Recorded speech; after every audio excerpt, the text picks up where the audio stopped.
Bismillahirrahmanirrahim. Assalamualaikum warahmatullahi wabarakatuh. Alhamdulillah, innal hamdalillah nahmaduhu wa nasta'inuhu wa nastaghfiruh wa na'udzu billahi min syururi anfusina wa min sayyiati a'malina may yahdihillahu fala mudilla lahu wa may yudlil fala hadiyalah. Asyhadu an la ilaha illallah wahdahu la syarikalah wa asyhadu anna Muhammadan abduhu wa rasuluhu la nabiyya ba'da, amma ba'du. Alhamdulillah, para pemirsa jamaah hamba abdi Allah Subhanahu wa taala yang senantiasa Allah rahmati dan ridhoi kita dalam setiap langkah insyaallah. Alhamdulillah, amin. Alhamdulillahilladzi ahyana ba'da ma amatana wa ilaihin nusyur. Hadis riwayat Al-Bukhari, bisa dilihat nanti di kitab Fathul Bahri. Itu ada, kalau nggak salah ada 37 jilid. Ada juga yang mengatakan sampai 40 jilid dan selebihnya. Ya, seperti itu. Kalau di Muslim bisa juga dilihat di Muslim. Yaitu jilid keempat, nomor hadis 2083. Atau kalau di Fathul Bahri jilid 11 halaman 113 seperti itu. Setelah kita alhamdulillah segala puji bagi Allah Subhanahu wa taala, setelah kita dimatikan kemudian dikembalikan oleh Allah Subhanahu wa taala hidup kembali atas izin dan kuasanya Allah, maka pantas dan sewajibnya lah kita selaku hamba abdi Allah untuk mengucapkan alhamdulillah. Kenapa alhamdulillah? Karena Allah telah mengaruniakan kita nikmat hidup tiada batas, kecuali yang sudah ditentukan takdir ajalnya oleh Allah Subhanahu wa taala. Maka bersyukur kita karena kita masih hidup dalam keadaan sehat dan sempurna. Walaupun ada saudara kita mungkin ada yang sakit atau kurang enak badan atau mungkin jadi buntu juga, tapi tidak buntu pikiran. Ya, paling tidak kita masih ada harapan seperti itu. Alhamdulillahirabbil alamin, seperti itu.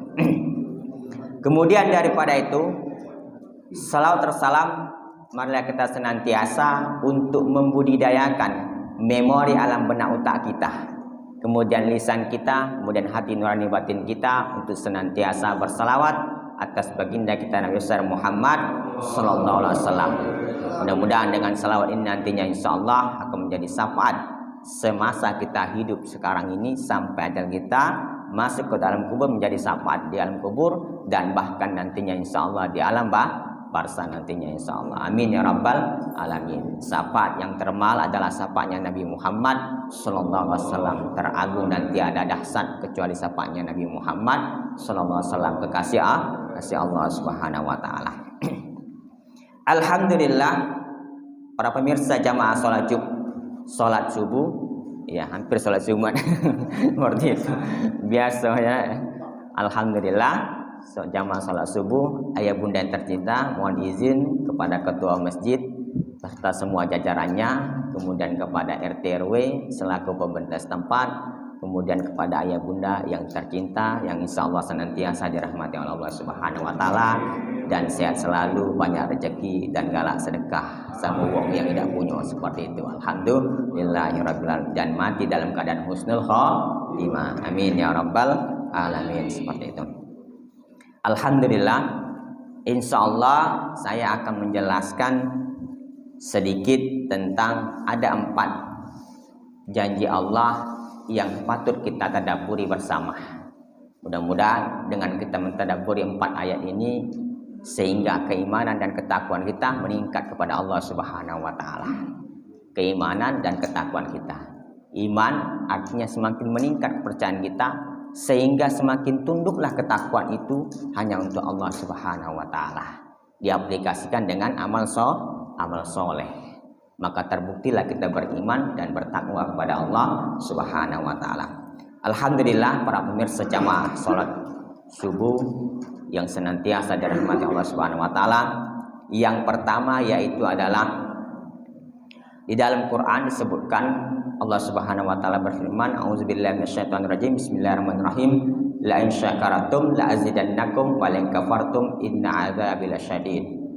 Artinya sesungguhnya jika kamu bersyukur niscaya aku, maksudnya Allah, akan menambah nikmat kepadamu, tetapi jika kamu mengingkari nikmatku maka pasti azabku sangat pedih.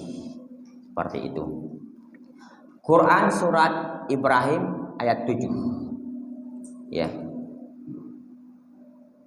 Semuanya tergolong makiyah. Surat ke-14 sebanyak 52 ayat. Menurut beberapa tafsir seperti Ibnu Katsir, Al-Qurtubi, dan berdasarkan pendapat Al-Hasan Ikrimah dan Jabir radhiyallahu, adapun kecuali 2 ayat kandungan yang surah Al-Madaniyah, ada juga yang berpendapat 3 ayat surah Al-Madaniyah. Jadi surah Ibrahim itu ada yang pendapat 2 Al-Madaniyah, ada juga 3, seperti itu. Fadilah ayat ini, Rasulullah SAW bersabda, hamba yang pertama kali dipanggil masuk surga adalah orang-orang yang bersyukur dengan memuji Allah Subhanahu wa taala, baik keadaan lapang ataupun senang, baik keadaan dadanya tersempit ataupun tidak, susah atau sulit, seperti itu.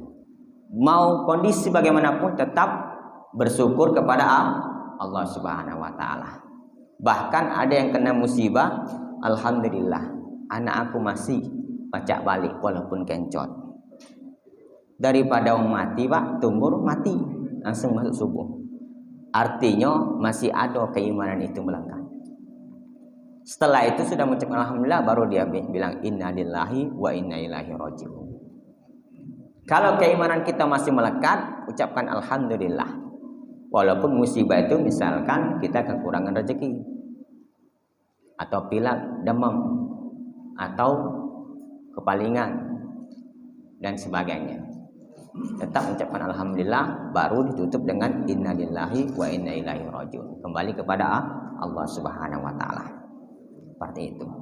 Jadi hadis ini diriwayatkan oleh Al-Hakim dalam Al-Mustadrak. Hadis ini sahih atas syarat Muslim, artinya sesuai dengan kriteria sahih Muslim, seperti itu. Apa kesannya? Yang pertama ada takkid, azidannakum. Ada takkid, ada penekanan bahwasanya kita itu kalau bersyukur akan Allah tambah. Ada 2 kata. Yang pertama adalah syukur, yang kedua adalah kufur. Syukur ini menurut dalam buku karangan Profesor Dr. Nasaruddin Umar, kumpulan khutbah Jumat beliau, disebutkan ada 3 secara umum. Yang pertama adalah syukur dengan ungkapan, artinya dengan kalimat thayyib seperti alhamdulillah. Yang kedua adalah mensyukuri dengan hati, artinya pengakuan hati kita bahwa segala sesuatu yang kita miliki tidaklah bukan dan tidaklah lain, itu hanyalah atas izin dan kuasanya Allah, dan dari Allah Subhanahu wa taala Allah titipkan kepada kita. Maka kita harus nikmati karena Allah Subhanahu wa taala. Kemudian yang ketiga adalah dengan perbuatan. Kita harus mensyukurinya dengan perbuatan. Dengan apa? Pernah gak kita bersyukur tangan kita ini alhamdulillah masih pacak megang Quran, mulut kita ini masih pacak membaca Quran, mata kita yang masih sempat nengok Quran walaupun tidak dibaca, cuma dipelototi baik, tapi jadilah masih ada pahalanya juga. Nah itu seperti itu. Begitu juga kaki kita. Pernah kita bersyukur kaki kita ini alhamdulillah masih galak ke masjid ketimbang ke mall terus, ya kan? Kalau ke mall muang duit terus, kalau ke masjid nambahi pahala terus, tapi ngurangi dosa. Paling tidak bertafakur. Inilah yang dimaksud tafakur Al-Quran. Seperti itu. Kemudian syukur sudah saya sebutkan. Kemudian lawan daripada syukur adalah ingkar, kufur. Mengkufuri nikmat Allah. Kalau banyak di penduduk negeri ini yang tidak bersyukur, maka azab yang akan keluar. Artinya mengundang murkanya Allah Subhanahu wa taala dalam menurunkan azab. Tidak satu orang, dua orang saja yang kena, tetapi semua orang di lapisan itu akan kena akibatnya. Akibat tidak bersyukur kepada Allah Subhanahu wa taala karena mengkufuri nikmat yang Allah berikan kepada. Mengkufuri nikmat Allah salah satunya tidak menempatkan sesuai dengan tempatnya. Misalkan waktunya sholat, dia menggap. Men sholat masih menggap. Asak mati baru bercepat. Cara Pak? Kalau ada mati pasti bercepat, dia berhenti. Azan tidak, kagetlah ajinya. Masih panjang zuhur. Masih panjang isya itu. Ya dah. Kagetlah. Ujung-ujungnya ketiduran. Lupa sholat isya, lupa sholat zuhur gara-gara kondangan dan pesta. Inilah yang terjadi. Nah, kalau sudah banyak orang lupa sama Allah, maka akan kemungkinan besar dalam hati dan jiwa raganya itu mengingkari akan nikmat tersebut tidak sesuai dengan porsinya yang disyariatkan oleh Allah Subhanahu wa taala. Itu sudah menzolimi namanya. Ya, mengkufuri seperti itu. Itu yang pertama. Yang kedua adalah ayat yang kedua yang patut kita tadabburi bersama, janji Allah. A'udzubillahi minasyaitonirrajim. Bismillahirrahmanirrahim. Fazkuruni adzkurukum washkuruli wala takfurun. Maka ingatlah kepadaku, aku pun akan ingat kepada kalian. Kalimat ini dinamakan istirja. Artinya Allah mengungkapkan sehingga Allah pun akan memberikan ganjaran. Kalau kita ingin mengingat Allah, gampang, ingatlah Allah. Kalau kita ingin ingat Allah, ingat Allah. Seperti halnya seorang anak. Kapan anak itu akan mengingat ibu dan ayahnya? Ketika dikasih uang. Ada ganjarannya kan? Kapan manusia itu akan mengingat Allah? Ketika dia sudah lapang. Ketika dia dibentur oleh begitu. Tidak ada lagi yang bisa menyelesaikan kecuali Allah Subhanahu wa taala. Maka timbul keimanannya itu dan kembalikan kepada Allah. Memohon kepada Allah. Maka ingat kepada Allah Subhanahu wa taala. Mengingat Allah, mengingat Allah itu dengan zikir. Fas'aul bi zikrillah. Quran surah Jumat itu salah satunya zikir itu, fas'aul bi zikrillah itu mengingat Allah dengan salat. Kalau di tafsiran. Kemudian di tafsiran lain bahwa mengingat Allah itu tidak hanya dengan salat. Bisa dengan berzikir, bisa dengan membaca Quran. Ya enggak? Bisa dengan berzikir di atas mihrab. Menyebut nama Allah dalam situasi dan kondisi apapun. Misalkan lagi nonton, astagfirullah, subhanallah, walhamdulillah. Ada yang sesuatu yang tidak sesuai dilihat, maka subhanallah. Ada yang sangat menakjubkan, masya Allah. Ya, ada yang tidak begitu etis, di luar jangkauan, astagfirullah. Ya, seperti itu. Oleh karena itu, mari kita sama-sama untuk senantiasa ya mengingat Allah. Kalau kita ingin ingat Allah, maka ingatlah, berzikirlah kepada Allah dengan sholat, dengan zikir, dengan membaca Quran, kemudian yang lain-lain yang termasuk kategori ada untuk mendekatkan diri kepada Allah Subhanahu wa taala. Semua media yang dapat mendekatkan diri kepada Allah bagian daripada zikir. Oleh karena itu bersyukurlah kita kalau kita didekatkan oleh Allah Subhanahu wa taala melalui media yang kita punya. Seperti apa? Ada masjid. Kalau tidak ketemu masjid kemana, Bu? Di rumah belum tentu kita khusyuk. Tidak sehusuk di masjid. Yakinlah, Pak. Sehusuk-husuknya wong di rumah masih husuk di masjid. Boleh tes kalau tidak percaya. Belum lagi ada cucungnya. Ya kan, nganggu pula. Ayah kakek dinya, nenek ada telepon. Nah, urung nak sholat. Ya kan? Lagi ngobrol sepanjang 1 jam, lupa dengan sholat, wassalam, ya kan? Akhirnya apa? Keluar ke pasar dan sebagainya, seperti itu. Nah, itu kejadian-kejadian yang pernah kita ngamati, seperti itu. Kemudian janji Allah yang ketiga, ya, zikir belum, nanti masuk kedua masih ya. Zikir itu ada yang zikir yang mantap, ada yang zikir yang tidak harus mantap. tetapi di tempat yang dibenarkan oleh agama. Yang tidak dibenarkan itu seperti di WC, di perataran WC, di tempat-tempat yang bau, pembuang sampah, tidak boleh berzikir di situ. Nah, tapi kalau bisa di mihrab itulah.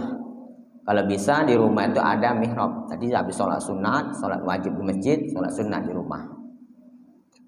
Ya, sambil berzikir. Apa yang pertama diucapkan? Astagfirullah, astagfirullah, astagfirullah, astagfirullah. Dan lebih panjang astagfirullah wa atubu ilaih, astagfirullahaladzim wa atubu ilaih, astagfirullahaladzim wa atubu ilaih. Berapa kali Nabi Muhammad SAW menurut hadis Muslim itu lebih dari 70 dalam sehari. Sedangkan kita belum ada jaminan, Nabi sudah ada jaminan masuk surga. Sedangkan kita bukan uang yang maksum, uang yang banyak hilang, salah dan dosa, langka pula beristighfar kepada Allah minta ampun. Nauzubillah min zalik. Tapi nak selamat dunia akhirat. Mak mana lah kira-kira kan? Seperti itu. Itu yang. Kemudian zikir tadi, tapi pastikan kita dalam keadaan suci dan bersih seperti itu. Yang ketiga, janji Allah yang patut kita tadabburi. Auzubillahi minasyaitonirrajim. Bismillahirrahmanirrahim. Wa qala rabbukum ud'uni astajib lakum. Dan Tuhanmu berfirman, ya, berdoalah kepadaku, niscaya akan aku perkenankan, artinya kabulkan, ya, perkenankan bagimu, bagi kalian. Jadi harus berdoa, Pak. Tidak galak berdoa menandakan kita bukan orang yang beriman. Ini perintah secara umum. Wong non muslim dia masih berdoa, apalagi kita mau ada galak berdoa. Berdoa ini ada urutan-urutannya. Yang pertama pujian, yang kedua selawat, yang ketiga adalah menghadap kiblat. Nah, posisikan dulu ada gitu pada kiblat, Pak. Hari posisi itu ada kiblat, sudah itu baru puji-pujian, baru selawat, baru isi doa. Isi doa yang pertama itu apa? Bukan pengampunan kita, ampunan kedua orang tua kita. Urutannya, Pak, ya. Kedua orang tua kita dulu. Ya Allah, ampunlah kedua orang tuanya. Kedua orang tua saya, baik yang disengaja ataupun yang tidak. Baru diri kita. Baru sanak saudara kita, adik-beradik kita. Baru nanti tetangga kiri kanan kita. Baru nanti pemimpin kita. Baik itu yang kecil ataupun yang sangat besar. Seperti itu. Termasuklah diri kita. Atau diri kita tuh sudah termasuk diri kita plus keluarga maksudnya, ya, kepala rumah tangga, istri dan anak-anak, itu ya, itu baru minta ke kita seperti itu. Itu yang benar. Setelah berdoa, ya, baru ditutup dengan alhamdulillah. Jangan tidak ditutup. Alhamdulillah. Setiap rangkaian aktivitas itu usahakan ditutup dengan ungkapan alhamdulillah, seperti itu. Kemudian kapan doa-doa itu, di waktu-waktu kapan doa itu bisa mustajab? Saya sebutkan, saya sudah ringkas. Yang pertama adalah sujud terakhir. Nah, sujud terakhir itu kalau kita bermakmum, berimam di masjid, jangan pula banyak-banyak, jangan pula lama masuknya, sampai nak setengah jam sujudnya. Uji wong masih bergerak api dah, apalah mati kan? Innalillahi kan? Aduh, dah bergerak-bergerak lagi, rupanya meninggal. Ya. Nah, tapi bagus meninggalnya ketika sujud ketimbang mati di pinggiran jalan, apalagi di tengah jalan. Nauzubillah min zalik. Di tempat mati dalam keadaan tidak mulia, di tempat yang tidak mulia. Tapi kalau di masjid mati dalam keadaan mulia, beraktivitas dalam keadaan mulia. Alhamdulillah, seperti itu. Itu yang pertama. Yang kedua adalah antara azan dan iqamat. Maka ketika azan dan iqamat jangan ngobrol. Setan itu berbisik-bisik. Maka kalau maghrib itu jangan keluar ke anak-anak itu. Maghrib itu menjelang nah sholat. Mantap-mantap di rumah, tutup pintu, banyak-banyak baca Quran. Apa Quran yang terutama yang ada keutamaannya? Yang pertama Al-Baqarah, yang kedua ayat kursi, yang ketiga Al-Baqarah itu ya paling satu lembar itu, Pak. Ya, boleh satu lembar itu, satu lembar kiri kanan, satu lembar namanya. Kalau satu halaman itu ya itu baik, tidak satu lembar namanya, seperti itu. Kemudian setelah itu baru berzikir, seperti itu. Jadi anak-anak itu biasakan di rumah, jangan keluar lagi. Nah, ada beli kaget habis selesai maghrib, boleh baru ini, seperti itu. Kemudian yang ketiga adalah habis sholat wajib, sholat fardu wajib. Habis sholat fardu wajib itu berdoalah, karena kontak kita itu masih fokus, batin kita, pikiran kita. Maka kalau sudah masuk masjid itu tinggalkan dunia, ingatlah Allah, seperti itu. Jangan lagi membawa dunia, sebab kalau terbawa dunia ini tidak akan mungkin fokus Pak, tidak akan penuh khusyuk. Ngapu yang dipikir manalah kunci rumah tadi, ketinggalan apa tidak? Ya kan, tidak akan khusyuk lagi itu. Lagi maling, banyak duit di koper tuh. Nah, rupanya duit mainan galau, ya kan? Duit mainan budak, ya kan? Seperti itu. Oleh karena itu, mari kita sama-sama itu habis salat wajib itu berdoa seperti itu. Jangan tidak berdoa. Nak sedikit jadilah, ya Allah, ridholah dan lindungilah aku dalam setiap langkah aktivitas itu. Amin ya rabbal alamin. Selesai. Kalau ada yang hajat lain, cepat seperti itu. Tapi kalau masih lama, berdoa yang banyak-banyak seperti itu. Kemudian yang keempat adalah ketika hujan. Hujan berdoa, ya. Nah, kalau nak airnya hujan itu ada dampaknya kepada fisik. Tetapi tidak boleh langsung kena di ini, langsung dari langit ni kan. Tidak kata penghalang. Ada apa? Tapi jangan perlu terlalu lama. Petir tidak naik-naik. Nah, kena petir kaget mati, ya kan? Ya, itu keadaan istimewanya dari hujan yang langsung dari langit, tidak melalui perantara benda-benda yang lain, seperti itu. Kemudian yang kelima, sholat malam, doa mustajab.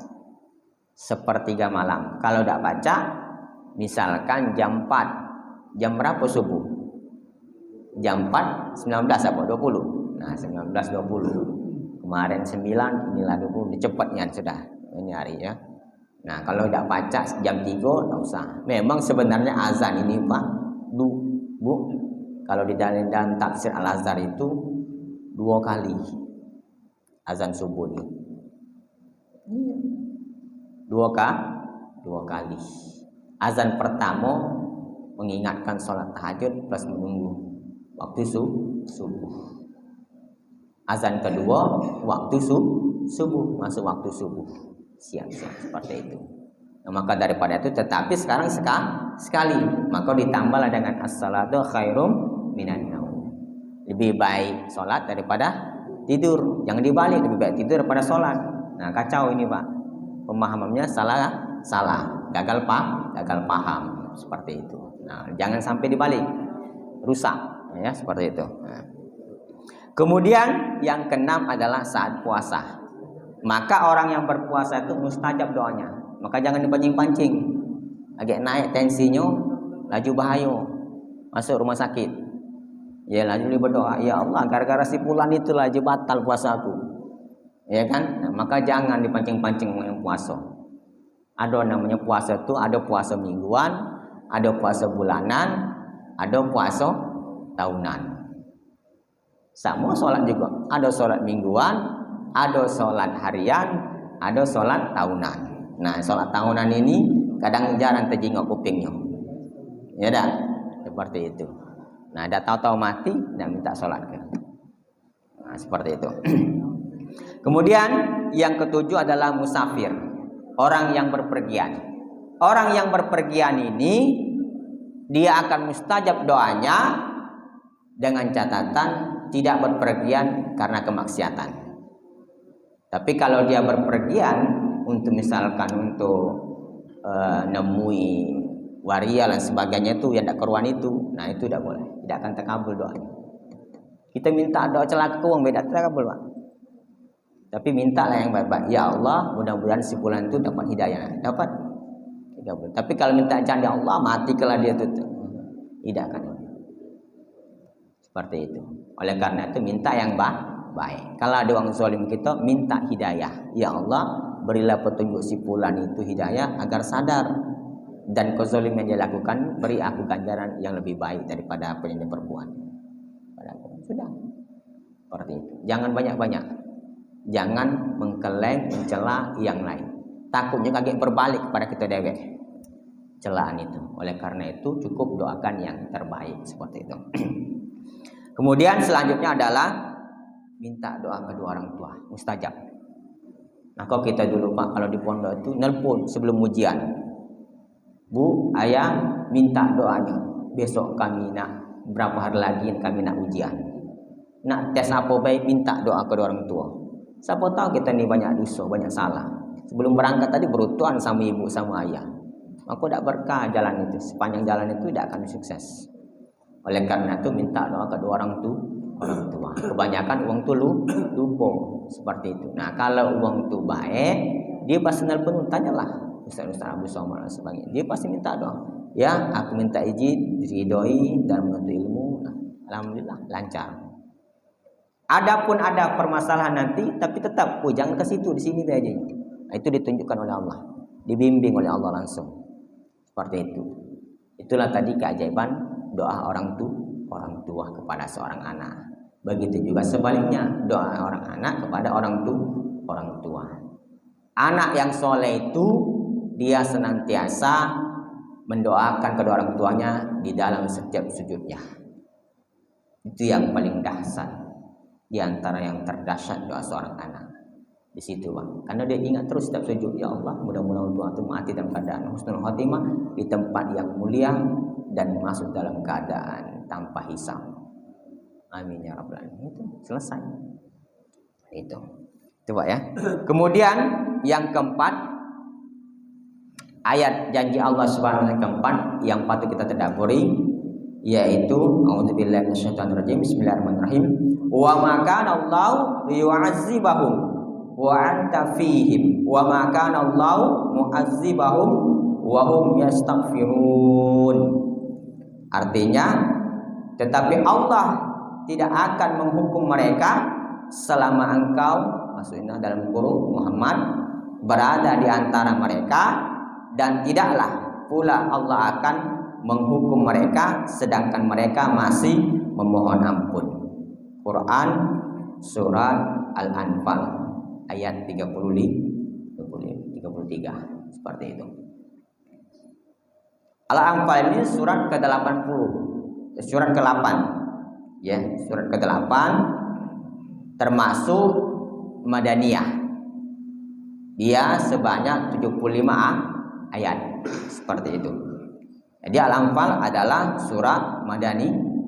Berjumlah ayatnya 76 ayat. Ya, seperti itu. Yang pertama di sini, apa pesan moralnya? Seandainya kita hidup di zaman Nabi Muhammad SAW, maka tidaklah akan diberikannya sebuah hukuman kepada Allah, karena masih ada Nabi yang memberikan petunjuk, memberikan arahan. Tapi kalau tidak ada, maka selama orang itu sudah berminta ampun, maka insya Allah Allah akan ampuni. Beristighfar kepada Allah Subhanahu wa taala. Istighfar paling pendek adalah astagfirullah. Kemudian istighfar yang sedang astagfirullahaladzim wa atubu ilaih. Kemudian istighfar yang paling panjang itulah yang kalau dibaca selesai sholat. Seperti itu. Kemudian ada sebuah kisah. Saya akan nyampaikan sebuah kisah terkait dengan istighfar. Kenapa kisah ini begitu penting? Syekh Al-Hasan Basri rahimahullah berkata, ya, wahai anak Adam, mana tadi? Nah ini dia.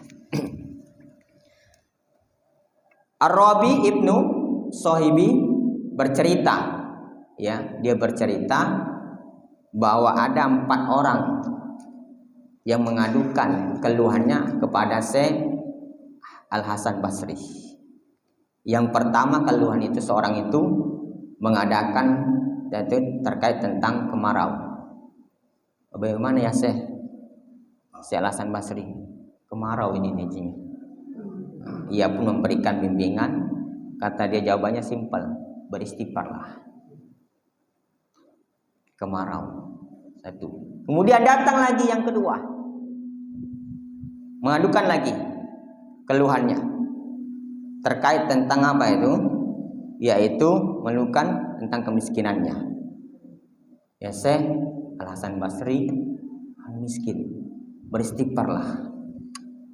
Istighfar lagi disuruhnya Pak. 2 sudah uang datang. Datang lagi yang ketiga. Ya, datang lagi orang ketiga ini.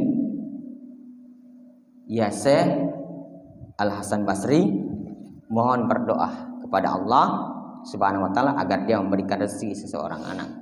Minta rezeki untuk dikaruniai anak. Maksudnya anak itu adalah anugerah bagian daripada rezeki. Minta anak. Kata Syekh Al Hasan Basri, istighfarlah, beristighfarlah. Itu yang orang ketiga. Yang keempat datang lagi. Yang keempat, ya, dia mengeluhkan keringnya kebun-kebunan itu, kering. Artinya nak mati kebun-kebunan itu. Iya, kebun-kebunan dia itu nak mati. Mengadukannya kepada Syekh Al Hasan Basri, lalu berkata, jawabnya apa? Beristighfarlah. Lalu orang yang mendengar sekitaran dia itu, ya Syekh, kok bisa 4 orang penanya tadi jawabannya semuanya sama, padahal beda-beda keluhan-keluhan dan permasalahannya. Aku tidak berpendapat sesuai dengan pikiranku, tapi aku berpendapat memang ada perintahnya di Quran. Apa itu? Lihat di Quran surat Nuh, surat ke-71 ayat 10 sampai 12. Kemudian Quran surah Al-Anbiya surat ke-21 ayat 8 ayat 87. Paling tidak intinya adalah di situ rezeki, anak, pengkebunan, kemarau ada di situ petunjuk. Maka kita harus banyak-banyak istighfar. Jadi kalau saya dulu Pak, kiai-kiai zaman dulu itu kalau sudah datang bertamu ke dia sudah tahu. Nah, rainya masam, ada masalah ini. Belumlah masuk lah kejinguan rainya masam, Mak. Artinya ada masalah. Pasti nak bertanya. Suruhnya duduk, istighfarlah. Istighfarlah, bertaubatlah kepada Allah. Sudah istighfar, bertaubat, minta ampun kepada orang tua kamu. Pergilah sujud seperti itu. Oleh karena itu mari kita sama-sama kita dawamkan istighfar. Kemudian di dalam kitab Riyadhus Shalihin juga diterangkan demikian seperti itu, bahwa selesai kita bangun tidur usahakan beristighfar. Utamanya yang pertama kita dan keluarga kita akan dijaga. Yang kedua dimudahkan rezeki. Yang ketiga dibukakan jalan seluas-luasnya untuk menggapai rahmat Allah. Jadi mari kita sama-sama beristighfar. Langka Pak kalau dong habis bangun tidur langsung ke WC. Tidak ada nak istighfar dulu. Nah kalau baca habis ngelung-ngelung ini baca doa istighfar. Alhamdulillahilladzi ahyana ba'da ma amatana wa ilaihi nusyur, baru astagfirullahaladzim wa atubu ilaih. Paling kalau tidak baca 10 kali 3 kali jadilah ganjil seperti itu. Itu saja Pak yang bisa saya sampaikan, mudah-mudahan bermanfaat dan berkenan. Mohon maaf atas ketidaksempurnaan saya selaku tausiah subuh menjelang pagi ini. Mudah-mudahan Allah rahmati dan Allah ridhoi dalam setiap langkah aktivitas kita, sehingga kita menjadi orang yang beriman dan bertakwa terus sampai ajal akhir kita, dan Allah ridhoi kita husnul khotimah. Amin ya rabbal alamin. Kemudian ada sedikit pesan juga dari Hasan Basri rahimahullah berkata, ya, wahai anak Adam, janganlah engkau menunda-nunda amalan, karena engkau memiliki kesempatan pada hari ini. Adapun besok pagi belum tentu engkau memilikinya. Jika engkau bertemu esok harinya, maka lakukanlah pada esok hari itu sebagaimana engkau lakukan pada hari ini. Jika engkau tidak bertemu esok harinya, engkau tidak menyanyiakan hari ini. Artinya tidak akan menyesal karena tidak menyanyiakan hari ini, seperti itu. Maka daripada itu kita harus banyak-banyak beristighfar, bertobat kepada Allah Subhanahu wa taala. Tobat itu paling tidak yang pertama mengakui semua kesalahan kita, yang kedua menghindari tidak mengulangi lagi perbuatan itu, kemudian kita banyak beramal soleh kepada Allah Subhanahu wa taala. Demikian yang bisa kami sampaikan, mudah-mudahan bermanfaat. Mohon maaf atas ketidaksempurnaan saya selaku tausiah subuh menjelang pagi ini. Mudah-mudahan bermanfaat. Wallahu a'lam bishawab. Assalamualaikum warahmatullahi wabarakatuh.